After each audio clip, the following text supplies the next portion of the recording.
Welcome back to the Spoonie and Caregiver Life podcast with me, your host, Jordan Banderas. And before we get started, don't forget to subscribe and let's go ahead and get started. So, I want to say this. This is the first episode of 2022 for this podcast, and we're going to make it almost 2 years at the end of this month. So, it's going to be 2 years, and thank you all for all your support and everything. But what I want to talk about on today's episode is about how Katie and I survived the holidays. The reason why I say that we survive is because I feel like a lot of us have a hard time during the holidays. I mean, I see the Facebook posts, Instagram, everything. So I thought I should talk about it because we literally survived it. Now, for Katie and I, this holiday season was way more brutal than any other season before, even when she got sick, because I had to switch jobs for a second time last year. That was my second time, which meant that we had to change health insurances again, which left us with an out-of-pocket bill of almost $1,700 just for prescriptions alone. Another thing that we have to deal with, and probably this is similar to what you have dealt with or deal with, we had to deal with putting up a front that shows that you have a perfect married life for the holidays. Have you ever feel like that? Now, don't get me wrong, many people can put up that front very well. Probably you have seen through the cracks, because all of those fronts don't usually last very long. But when you have to fight days and days and days of depression and anxiety, pain, and a lot of stress, especially during the holidays, it becomes exhausting. That's why I was like, not this year. And never mind the financial burden that is brought on by having to buy gifts or going to family friends or even family functions that you have to get ready for. I mean, do you want to get ready after going through depression, anxiety, and everything that I mentioned? I don't. It's completely exhausting and overwhelming. And let's not forget about that one family member who loves to take the jab at us and doesn't care to understand that we are sick and takes every chance they can to criticize us. We all have that family member, don't you think? This is something that happened to us a while ago. This is before COVID. So Katie and I were at a family function. We had a family gathering, and like I said, this was before COVID, so there was a lot of people there. Katie got overwhelmed, overstimulated, so she started having a seizure. Now, while I was trying to calm her, make sure that she will take her medication and to, make sure that she will stop shaking because she can hurt herself,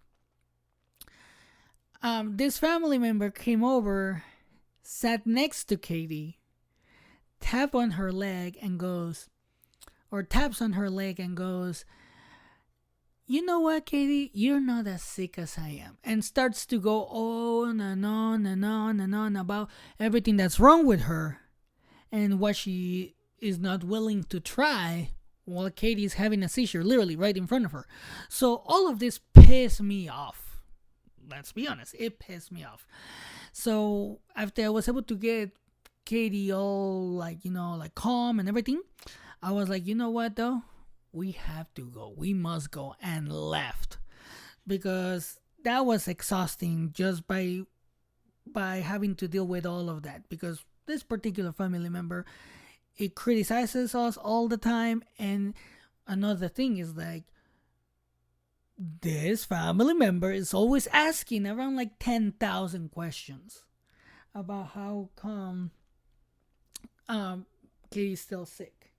How come the doctors can't find anything wrong? How come, all of these questions. So in my case, I have been able to learn how to dodge all those questions. I just stay quiet and don't say anything, and sometimes I just smile, pretending that I don't understand English, like because English is not my first language, and people fall for that one. So, so in other situations where people know that I do speak English, all I do is just smile.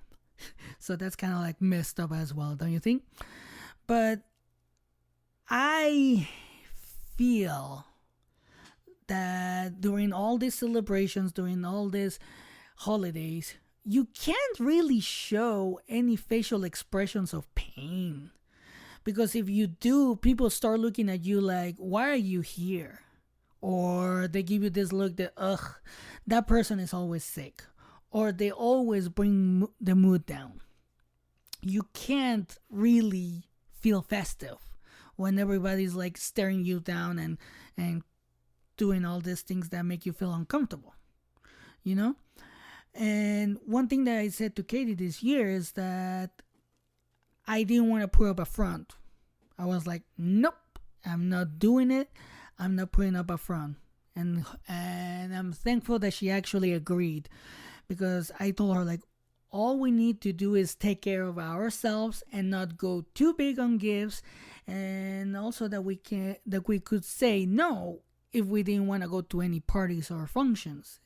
And she was like, I agree. I was like, thank you, because we usually don't agree on that one.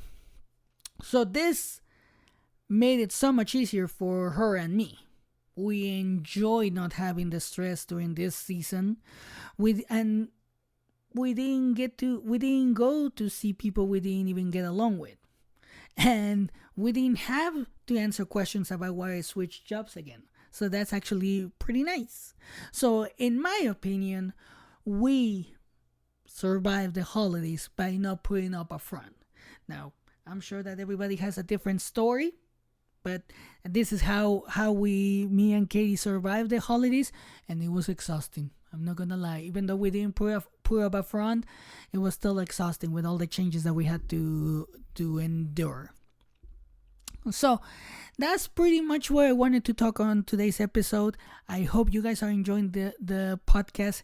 This is gonna be a new year. The podcast is gonna get better, and it's all thanks to you. I really, really, really appreciate all the feedback, all the support, all the new followers, all the new members, everything. We're growing. So don't forget to share, like, and subscribe so we can grow even more. And also you can follow us on TikTok, Instagram, Facebook, YouTube. And if you want to share your story anonymously, you can post it on the page or on the group, on the community on Facebook, or you can send it to me at the Spoonie and Caregiver Life at gmail.com. And I'll leave you like always. Always take care of yourself and have a great day.